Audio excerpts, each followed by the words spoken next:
Hi everybody, welcome to another episode of the JL Wedding podcast. My name is Owen. My name's Caroline. Yes, welcome to this new episode, first one of 2025 actually, that we're recording anyway. Yes. And I think no better to start with having a wedding planner. Hello Lauren, you okay? Hello. I'm Lauren from LMJ Weddings and Events. Thank you for having me, guys. You're very welcome. Thank you for coming on. No, I think it's just perfect timing actually because people spring into planning, don't they? Yeah. Absolutely. Full into. It's planning season now. Definitely. I think everybody takes a little bit of time off after January. I think we're all the same. January is absolutely insane for sort of bookings and inquiries. Everybody thinks, right, now's my wedding year, or next year's my wedding year. Yeah. But then everybody takes a bit of a break and then they think, oh, weather's getting nice again. Let's get back straight into it. So A lot of people do the initial looking around, fact finding, things like that, finding supplies, and then like now we're finding we're taking 2 bookings in one day, not yesterday, day before. So people are now the booking because obviously January's a dry month money wise. Yeah, absolutely. February start coming, then people have got that little bit more money, then they can start booking and and I think once they start, they do start, don't they? They really go for it. So you sort of hit March. I think everybody sees everybody else doing it and count down to their own weddings, and then inquiries start and planning's well underway, ready for a busy 2025, hopefully for us all.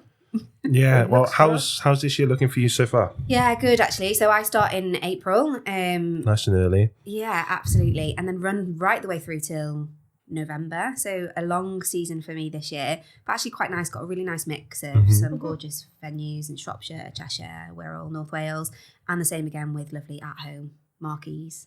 So explain to people go, what the hell's a wedding planner? What do I need? Because it's very American, actually, isn't it? Yeah, I always think of Father of the Bride and Frank. It's so true. It's very American. So a lot of people in the UK actually think, what does a wedding planner? Do I need one? What do I do? I think it's so difficult. I think that I am really open and honest. I always have a consultation with people to make sure that people don't book one if they don't need one, or don't have a too high a package. So a wedding planner can do very little or, absolutely everything. So my highest package is sort of full wedding planning, where basically a bride and groom will come to me and say, we live in London, or we live abroad, or we live at home. Can you do everything?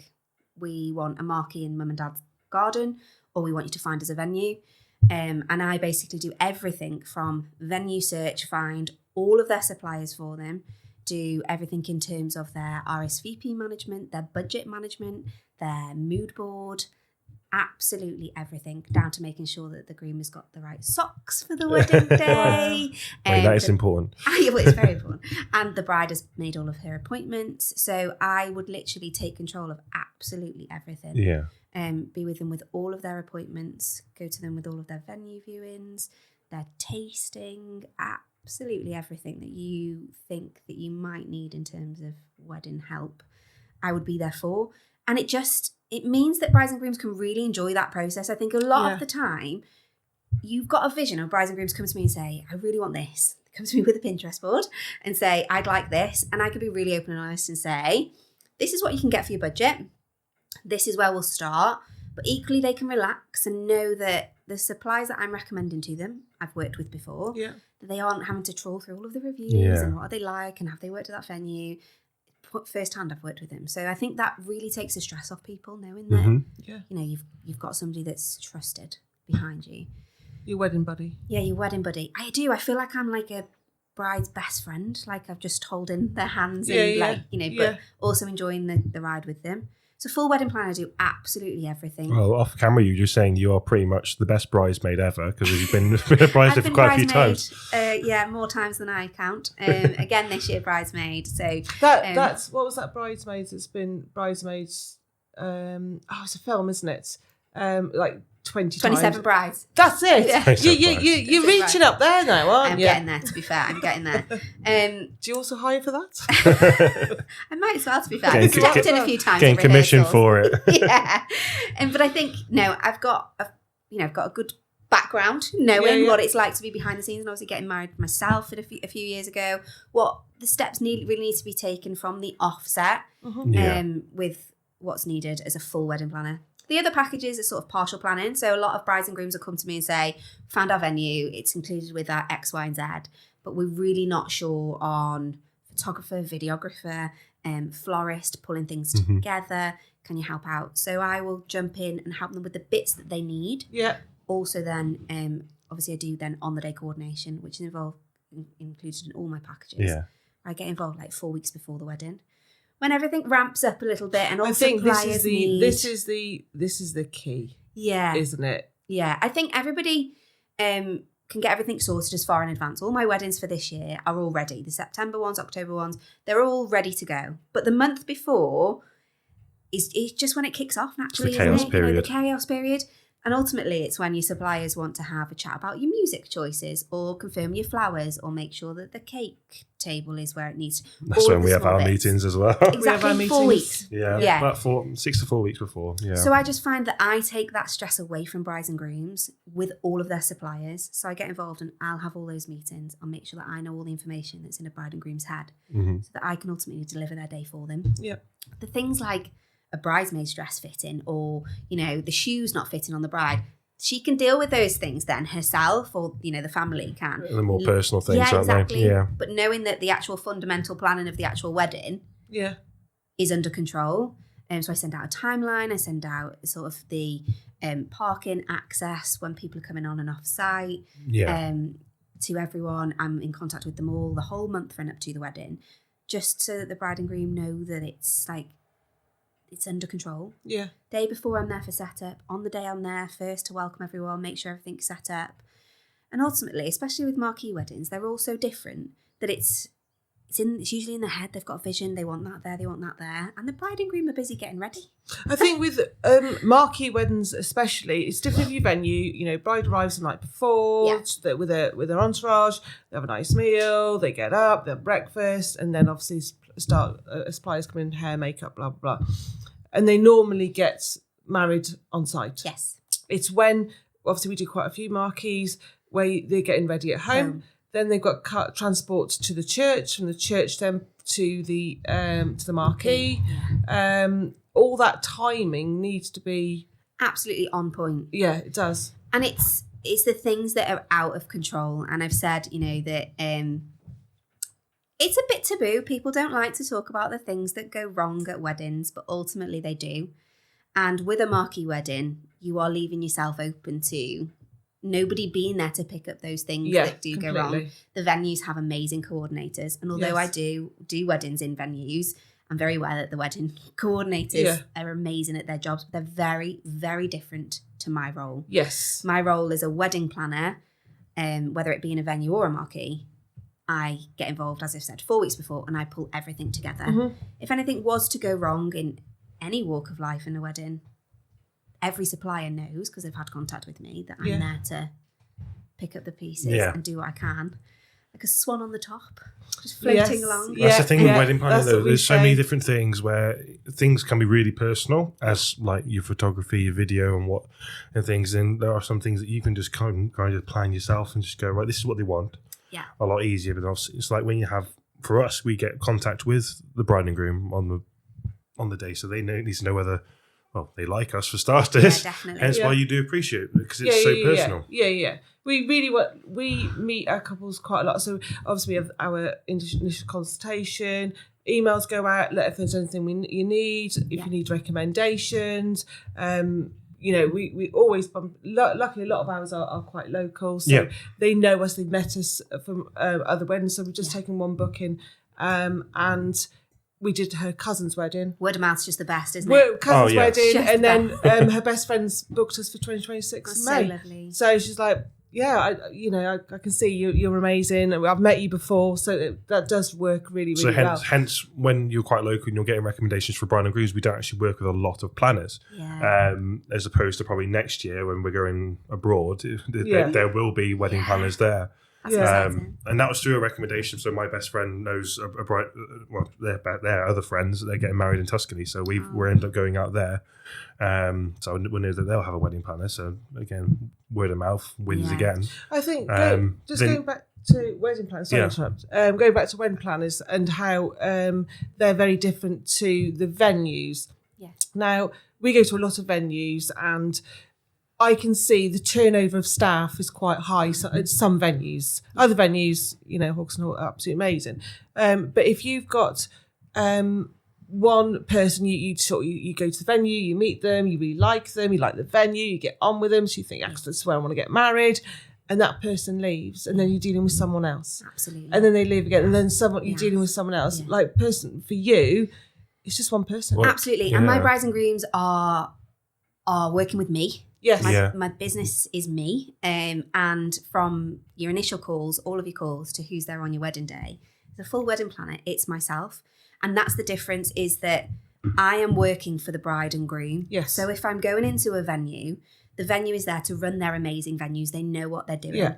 But equally, they're not there to phone the car company to check that they are arriving at the church at the right time before the wedding. They're not there to make sure that the photographer has got the shot list and doing them where they want, or for the bride and groom to see if she's had enough water when she wants. It's all those little things that I am there to make sure that your wedding day runs exactly as you've seen it happen. The venue run their venue very, very well. Yeah, they do. But I work for the bride and groom. Yeah. And I get involved 4 weeks before, whether it's a venue or not, and take off the stress of all of those suppliers, not just the venue. My Google reviews are amazing, but so many of them are saying, even though it was in a venue and the venue staff are fantastic, how less stressed they were knowing that I was there from start to finish. That's good. And That's I good. work with the staff at the venue. Yeah, I'm yeah, doing yeah. an extra pair of hands. I'll be cleaning toilets, clearing glasses, whatever needs doing to make the bride and groom's day amazing. But yeah, our roles are extremely different. Yes. But, obviously a caveat to that is I definitely come into my own when it comes to marquees. Because they don't have that person. No. That's the difference between a DIY wedding, as you were saying before. Yeah, and DIY venue. weddings and a venue, very different. So when you have a DIY wedding, either if it's a marquee or if it's a dry hire, no one's there setting things up. No one's there running your day. No one's saying, right, okay, guys, we need to go into speeches now. No one's saying, okay, first dan's cutting the cake, blah, blah, blah, blah. Exactly. Literally everything is just up to either a bride and groom designates somebody, best man, bridesmaid, to help and do that. Both my nieces got married, and it was up to James to actually do things like that. Announce speeches. I know, it always falls to someone. It's got to fall to someone. It has I think to. a DIY wedding is absolutely amazing. You've got the choice, and obviously a marquee, you've got the choice of all of your suppliers. Yeah, you've got do. flexibility on what you have, where you have the decorations, etc. But equally, somebody does need to take control of the day itself. We've had situations where a florist's van has broken down on the way to set up the wedding. And to this day, I won't mention which wedding it is because the bride and groom don't know that happened, because you make it happen. Yeah. Imagine if they're listening. This was your wedding. Oh, shit. But it's true, those things do happen. The generator failing halfway through the ceremony just as they're cooking canapes ready to go out, and you're like, oh my gosh.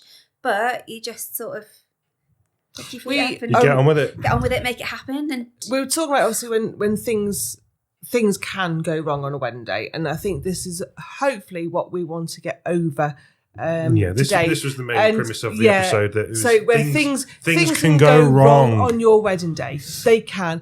We've had one brides in makeup, and they had a marquee, and the oven broke.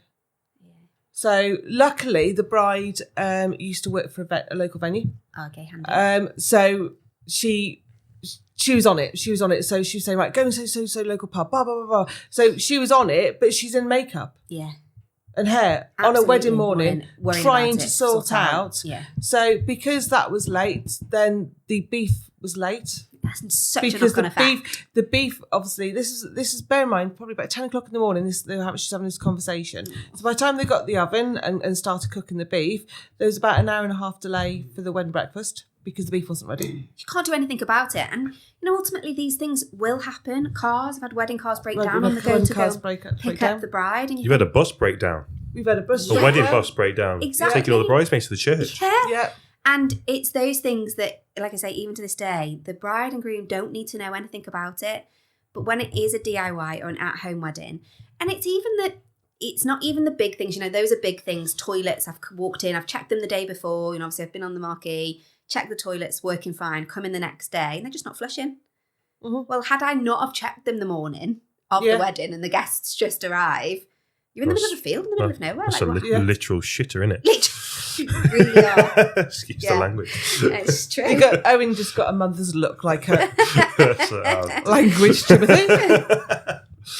But it's the big things, but also it is that ultimately my job as a wedding planner is to take the stress away from everyone. Yeah. Anyone, bride and groom ultimately. And if the bride and groom are feeling like anything's not right or that they need help with something, it falls to someone. Usually if they're getting married at mum and dad's house, it falls to mum or dad, doesn't it? To open the gates for everyone, welcome everyone. Yeah. The florist's asking if you've got a bucket of water, or is there a tap anywhere, or can this person find a knife for that, or the hoovering needs doing because the marquee is terrible. It will fall to mum or dad or groomsman or someone to do it, and that is not what you want on your wedding day. You want everybody there to be enjoying it. You want to know that it's all under control, and that everyone, especially those hosting or your guests, your family, your closest family members, are there with you, not worrying about the small things. This is it, isn't it? If important moments in that day, if they're too busy, like trying to find things, trying to sort things out, they're missing things, aren't they? Absolutely. Yeah, absolutely. And I definitely get, obviously my brides and grooms, I work with them the month before. I'll have meetings if it's parents that are hosting and they want to jump on and say, have a chat about who's doing what, so that they feel that they know as well. Mm-hmm. But the amount of times at the end of a wedding night that it's actually been the parents that have cried and thanked me. And, I've got 2 this year that are repeat siblings. So, same land, but different area of the land. Yeah. Different style marquee, but one of them actually changed their wedding date. They came to me and said, we want to get married on this date. And I said, I've got a wedding. And they were like, well, it's not going ahead without you. We'll go for the week before. Which is really, really lovely. It does. We've had quite a few people do that. And it's just like, really? Yeah. You sure? And they're like, yeah. Yeah. Hits home, doesn't it? It's a bit like, it's really personal. But that shows the couple's priorities. That's their main focus, the main value of their wedding. Like for us, your photos, and you having the main person to run the day. Absolutely. And I think that from a supplier's point of view as well, they find it really helpful if you're in a DIY venue or a marquee that they know the point of contact to go to. Yeah. It can quite often fall to a photographer, videographer, caterer to, are we sitting down yet? A canapé's finished yet? All talking between each other. Do you think we should go in yet? Because their timeline says that it's 4:30 sitting down. Nobody's taking control. No, the amount of times. The amount of times we've had to shout, like, get in there now, because otherwise you're going to be late for your food. Yeah, we're going, like the caterer's going, we always give our clients a questionnaire saying, what time's this happening? What time's that? Who's who's this? And if they say no, they're sitting down at 4:00, and we're looking around going, well, it's 5 to 4, and they've got 120 people, because marquees tend to be a little bit bigger. I think we got one this year for about 150 people a day. It's quite normal. It's going to be mental. And I think it's about 300. Typically for us, it's all farmers.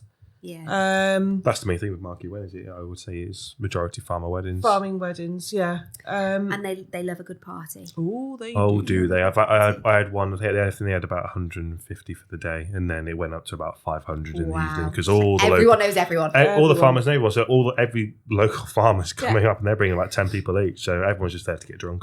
Oh, absolutely. It's chaos. It's chaos in the evening. It's good fun. It's good fun. It is good fun, but it does need managing. And I considered having a marquee wedding when I was getting married as a wedding planner, and I couldn't do it not knowing somebody was there.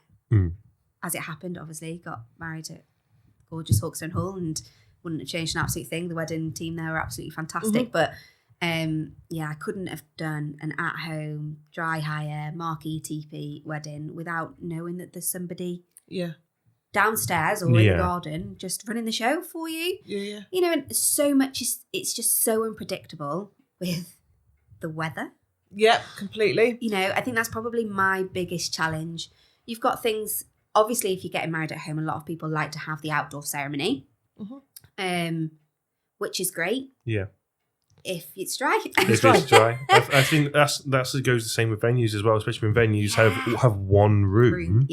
And you need to be kicked out so they can turn it around, and you're being kicked out into the rain because there's no other place to go. Yeah, that's it, isn't it? And it is about having those contingency plans in place, because I can't plan it as much as I'd be able to. My weather app. It's the one It's thing. not- It's the one it's thing. not One thing we just- can't control. Weather. No, and it's not just people go, oh well, it's just the weather on the day. It's actually leading up to it. So Massively. we had a wedding a fair few years back now, and leading up to the wedding, it rained and it rained and it rained and it rained, and they rolled the ground. They rolled it and rolled it and rolled it and rolled it. So much so that the water was it was actually just taped off this little bit of a bank at the bottom.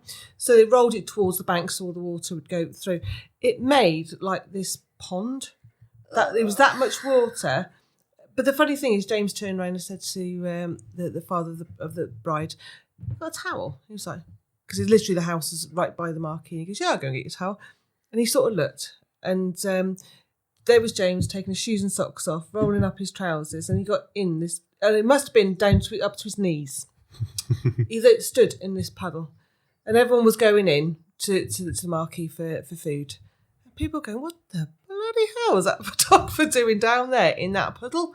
And he goes, "I just want one shot." So we let everyone go in. We just kept the bride and groom out, but we had this perfect reflection of the marquee, the bride and groom, and this beautiful blue sky on this water. And it was just, and that's we it. we can see it. Yeah.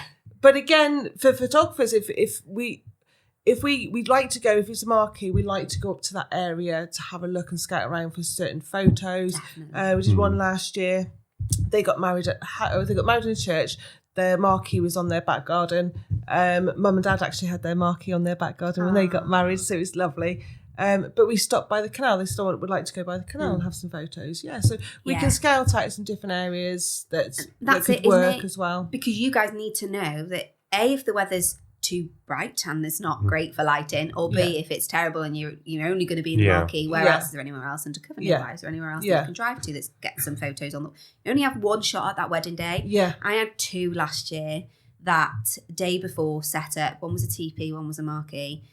Absolutely glorious sunshine. The day before the wedding, we're setting up. The bride and groom are playing the games that are set up ready for the next day.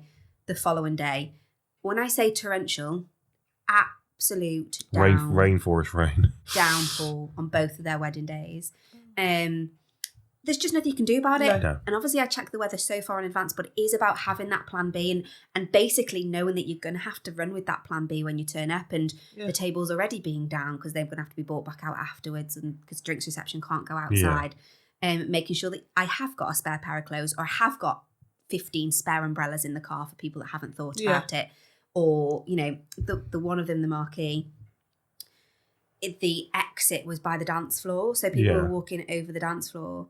And it was a case of, there's images from the photographer of me on my hands and knees with blue roll and the mop, making sure that dance floor is dry, ready for the first dance, because otherwise somebody would have... Everyone's walking in and out, walking over it, making it all muddy. And... Absolutely. But it is about just having, that's very much the wet weather, isn't it? And thinking about the worst. But equally, you've got the flip side of the hot. If it was too hot. Yeah.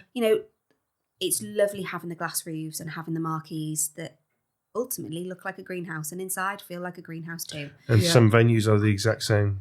Some venues are the exact same. And you can't put a cake in the window. Nope. You can't have your cake come out and brought by the cake maker we at 10 a.m.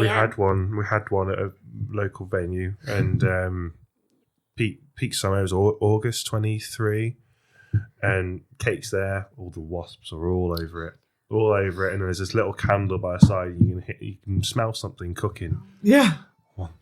One of the wasps just fell in and just it was not a pleasant smell, but you could just see the cake, just because it's all sweet, isn't it? It's all sweet, and that's what and it is. It's things like that. It's the ants. It's the the tips that from being in marquees. But if you were just planning your marquee, I would say to brides and grooms, don't ask your bartender to put your glasses out upright the night before they're turned over, because the amount of flies that will drop down, and then they'll all need washing again.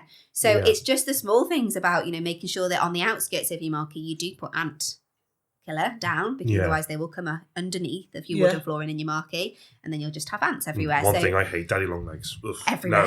No, you see them because they're layered, aren't they? So you can see them in there. I'm like, oh no, they're the worst thing. I hate them. Yeah, it is. Grim. Worse. No, I don't like them.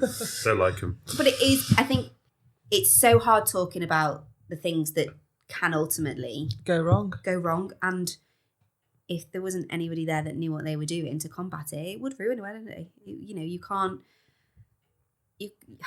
It's just it's sometimes that it's like we say, it's not just on the day, it's actually leading up to it.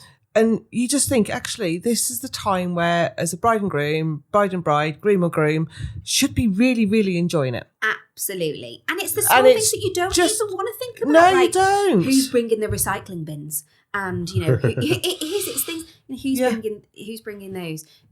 Who's folding the napkins? Like, you know, or is it the caterers or is it the bar that's bringing the and then the flip side for a venue, who's bringing the suits, who's bringing this, who's bringing that? It's just the small invitations. Things. Yeah, who's setting up what when, and you know, ultimately my aim is that, you know, weeks before the wedding, couples don't have any questions. Suppliers don't have any questions. My April and May weddings for this year are all ready to go. Like, no supply needs anything from me. No. Bride and groom, I have my contact with them in a week and a half because they don't need anything from me other than enjoy the run up to your wedding and go and pick up your wedding dress and turn up, and I'll see you the day before your wedding, because that's what it should be. Right? And I think I just think it's a good piece of advice to consider who will be the forefront of your day, who's going to be running it, who's going to be managing, taking control. Who are you going to trust? Yeah, that's it. That's the whole thing. I quite often get the groomsmen are just going to open all of the beer and they're going to put that out. I get inquiries quite a lot for at-home, you know, weddings, or more so dry hire barn type weddings where they want it to be really relaxed, but want some, you know, so they're not going to have a bar team on the day. They're just going to have groomsmen opening the drinks, and they're just going to big mistake. bridesmaids are just going to open the wine and put them on the table. Oh, are they? No. It's part of my contract now that I won't do a wedding without having a professional bar team there, because ultimately it then falls to me that it looks bad if the water isn't out or being refilled or the wine isn't there, etc. Yeah, because you're the main person running the day. That means it's your fault at the end of it, but it's not. It's not. And it doesn't. You spent all this money on a wedding. You just need a couple of staff members to make sure that your wine is out, your water's out, because that is. And you're monitoring other people as well. You know, we've had ones where they've had an open bar, a free bar. Yeah. And you're like, that's dangerous. Yeah. That's dangerous. And it's just knowing, like, if you had, we know a lot of venues around here that do, you bring your own alcohol for the day, and then of course they have a bar for the evening. Yeah. But they will monitor how much they're putting out. Of course. So it's not like... it's not a free for all, so people can. As soon as they're married, that's it. They're on it. Shots, whatever. That's it. Yeah. That's the problem. Brides and grooms will quite often say, which is again an amazing flexibility of having a marquee or at-home wedding, is that you're not tied into a drinks package from a venue. But equally, would I recommend as a wedding planner that you have a free open bar at your wedding? Absolutely not. No. And if you are set on it, I would definitely put restrictions in place. That sounds awful, doesn't it? And everybody's guests are completely different. But what kind of restrictions? Give us some examples. I would say no doubles. No doubles, no shots. No shots. No bottles. No bottles of wine, as anything. No. So no full bottles or anything like that. Mm-hmm. That a lot of the time, because the amount of work for the bar company, bring your empty glass to the bar and then we'll refill it. Because so many people will take a sip of their pint, put it down somewhere, and then no, bring me your empty glass once you've drunk it, and we'll refill it again. That's a good one. That's thought of that. Yeah, that's a good, fantastic. Good that's top tip. Top tip. Because otherwise people just go and then they're like, oh no, I don't want that anymore. I've had enough of that. I'm going to go and have a double. War. Yeah, it's gone war. I'm going to go and have a vodka and Coke now that it's hit 10 o'clock and forget that anything. No, that's just wasteful. Yeah. You know, and it's not cheap to have an open bar. No. But I definitely would put restrictions on it. And people say things like, you know, cocktail hours are great. His and hers cocktails. People love doing that at weddings. Yeah. And it's great. But again, the speed that the staff can physically get them out at needs to be mindful. And equally, how much alcohol are you applying people with? Yeah. Within a really short space of time, if you've got 4 on an empty minutes. stomach. On an empty stomach. On an empty stomach. Yeah. Or just a few canapes, because literally having it since breakfast, and it's now 3:30. Absolutely. Oh, we've seen guests by 4 o'clock and they're slumped in their chair because they're absolutely. Yeah, it's basically they haven't drunk any water. They haven't eaten. Yeah. But I remember a few years back now. This is before COVID. Before COVID, or just after COVID, we had a really, really hot summer.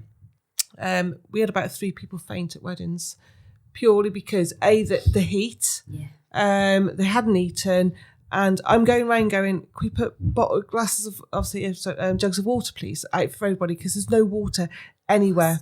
And it's just and the you're case just drinking more alcohol. You're really dehydrating yourself. You're having a couple of glasses of prosecco, and then you go on to That's the opposite, isn't it? You know, as we've just said, we talked about the rubbish weather. So the heart. Equally, but the heart. You know, people. I'll say to people, you're getting married in an open field. There's no shade. No, you need some umbrellas. You need something for elderly or people who want to sit in the shade. You need those water stations setting up. You need to have fans, etc. Sun cream. It is one extreme, but there's also if the fans, you get a lucky day. Especially that's not just outside, but inside the marquee. It's going to be so hot. We've had a teepee wedding in the middle of summer, and obviously you can get the bottoms skirts that come up, don't they? But they've got fans bringing in, and it was just circulating warm air. And people, they were saying, like, come on, this is a venue. Can you come in now for speeches? And they were going, you're having a laugh. Yeah. And they were going, we said, look, can we do speeches outside? Because that way everyone's more comfortable. Absolutely. But even just coming in, actually, just to have the mains, pudding, starters, whatever, they're literally sitting, eating and running outside. Well, this happened at a marquee wedding in 2022. Exactly the same. Beautiful weather. It was the same marquee that the generator failed on that day. The caterers were insane. They did such a good job, but they were in like a glass roofed marquee, and the sun just came over the glass side just as they were finishing main courses, and it was getting really warm in the marquee. So it was like, right, well, plan B, these people just want to get outside into the shade. They don't want to be in this glass house. So conversation with the caterers, what can we do about these desserts? Let's serve them as canapes outside. Let's do them all in little, you know, we've got little jugs, we've got little X, Y, and Z. That's nice. Let's pop them on little serviettes or take them out. Let's do them on platters so that we're not actually worrying about everybody sitting inside. And so we did. We went outside. Speeches were afterwards and did like a roaming dessert with speeches outside. It was lovely. Everybody just sat on the grass. It was really chilled. Yeah. But you have to think on your feet with things like that because otherwise... you get people fainting. It's not fun. So things can go wrong, and it's like we're saying about your suppliers. If you trust and love your suppliers, we'll always help. I've sewn bridesmaids into dresses before now. Everything like sun cream. We've had a bride that got stung by a wasp, and that's it. I've had that. It's not in a teepee. I'm there filming some decor, and I just felt something on my arm. Looked. Oh no! And he just stung me. I was like, oh no, horrible, and that massive bump on the side of my arm. It's not just. I'm not going to save that wedding day on my own. No, I'm not going to. That wedding day is not just because the bride and groom have trusted me to do it and run their day. That wedding day is what it is because of the collective group of suppliers that they've chosen, that work together, that trust each other, that work with each other, that all know what they're doing. Yeah. And equally, you know, if you guys said to me, I need you to do this for me on the wedding day, I need you to help with that, I need you to go, absolutely, I will do whatever it takes. Yeah. Knowing that in return, the suppliers that I work with would also do the same. Yeah. And also it's things like if timings are out, you know, the photographer could turn around and go, I tell you what, we'll do that after. We'll do that after food. If the food needs to get out, we'll do that after. That's not a problem. Or it may be the case someone's come up to us and gone, can you take the bride and groom out for 5 minutes? Just a few more photos or something like that. Something's just going on there. And, you know, Auntie's fainted, whatever. Or there's an issue with power or something. Like, we can then just mask that's what's happening. But not everyone is like that. No. Not every supplier or not every photographer and videographer is like that. And I think that there is a real importance, and I know you guys do, but your couples need to love your photos. Obviously, they're going to be on the walls for the rest of their lives. But equally, your personalities need to match as a photographer, videographer, and a couple. Yeah. Because there's no point you having a really loud photographer that's going to shout at everyone with a really, really shy bride. It happened with one of my bridesmaids. And she was like, get that photographer out of this room whilst I'm getting ready. Why is he shouting at me to put my veil over my door? Like, get him out. And equally, if you've got a really shy bride and groom, you want to have somebody that matches their personality or can bring them out of the shell and make them feel a little bit more comfortable. So it is important to have. Or that you've balance, got a really, really loud wedding party, and they're all like, we love having fun. They're all like, oh yeah, all that banter. If you don't have a voice, videographer going, exactly. Excuse me. What, in a farmer's wedding? If you haven't got a voice, you're not going to last. It's sorry, that's just rules of being a wedding photographer, isn't it? Yeah. I've worked with some photographers who are quite shy or quite new. Sometimes, they might prioritise their video a bit more over the photo. So I've worked with uni students or whatever, and they don't know what the hell's going on. Yeah. So I'm like, right, okay, I'm going to have to take over this, and that's the videographer doing it. But obviously, I came from that one, so I've got the voice to match it. Woohoo! What are you trying to say there? I've got the mouth to match it. My God, The thing is, though, with us, we've just got such a really good rapport with people that, we can shout. If someone's in our shot, we'll go, hey, we never go, oh, excuse me, you're in our shot. No. Can you move over there? We'll just go, love you, you're gorgeous, but you bugger off over there. And they go, oh, all right then. And off they go. Can you come in the next one, not this one? I saw an Aussie photographer do that. We're doing it in a way where it's all light-hearted, we're having a bit of banter and everything like that. And I'm the same. Like, a lot of people have got this stigma of wedding planner. Ooh, wedding planner. No one's got a wedding planner involved, have they? No, I'm an extra pair of hands to help and to make sure that this day runs smoothly.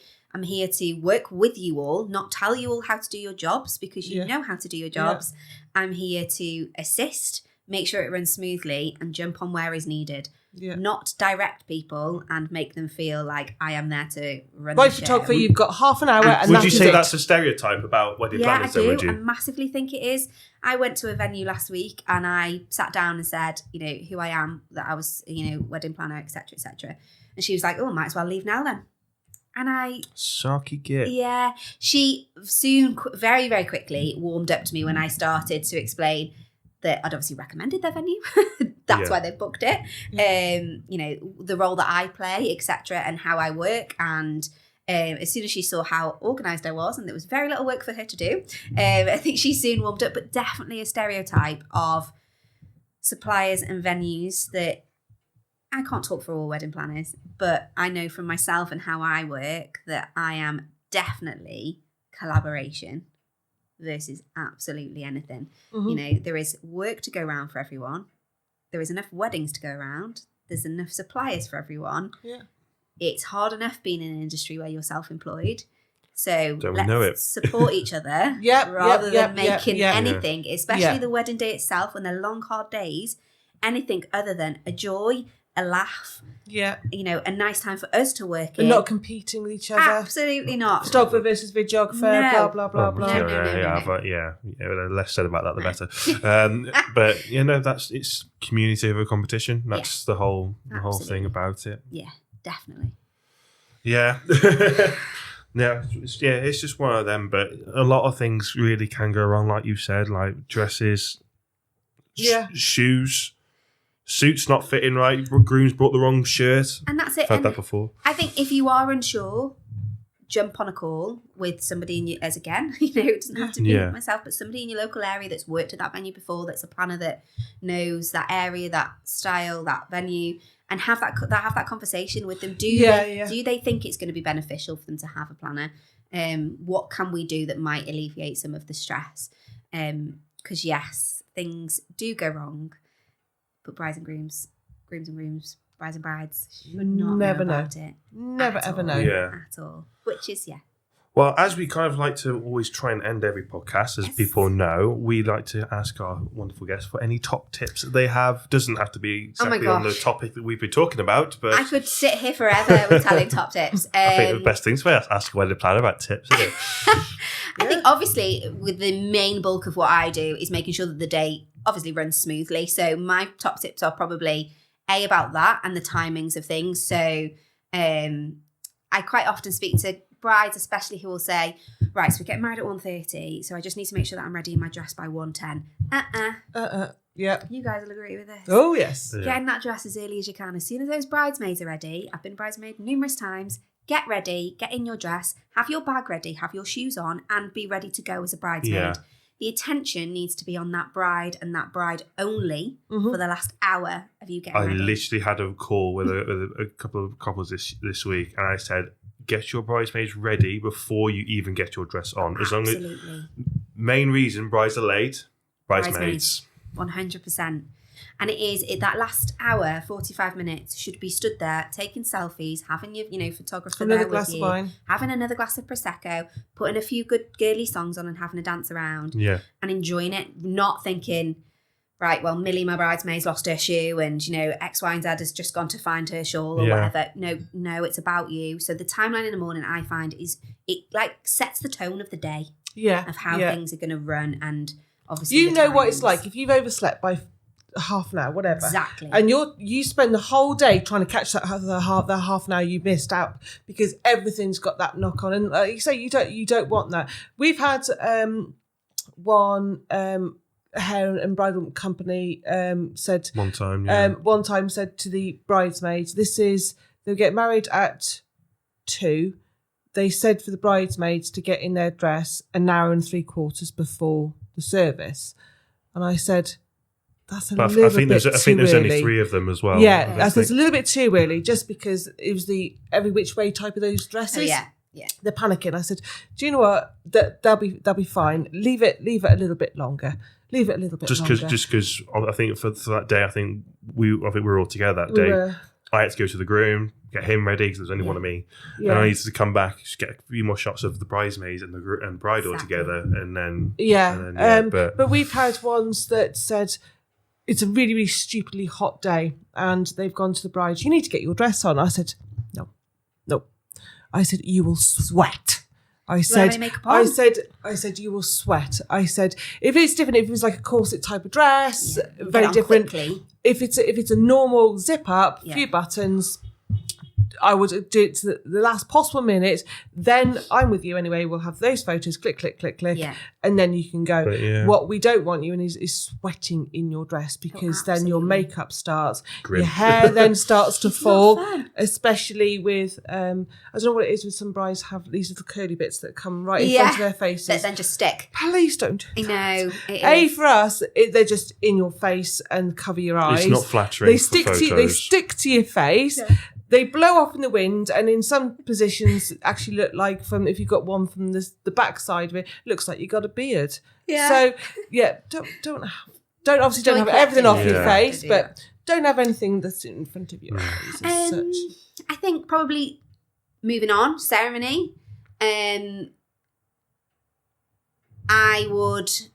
My next tip would probably be, there's 2 there for ceremony. I would say dedicate your groomsmen to ask people to take their seats, but equally make sure you fill it from the front Yes, and the aisles. yes. So it's a pet hate looking at photos and videos where nobody's filled the aisle seat. That's the amount of or- times I'm telling groomsmen, Yeah. you just Move tell up them to and- move up. exactly.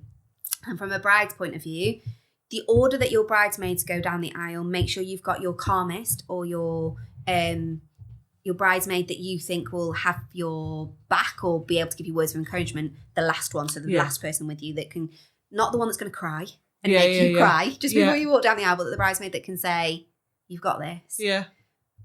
I'm usually there as well. See, but- bridesmaids. Sometimes we've had one. She had a lot of bridesmaids and a bridegroom. Yeah. Bridesmen. Bridesmen? Bridesmen.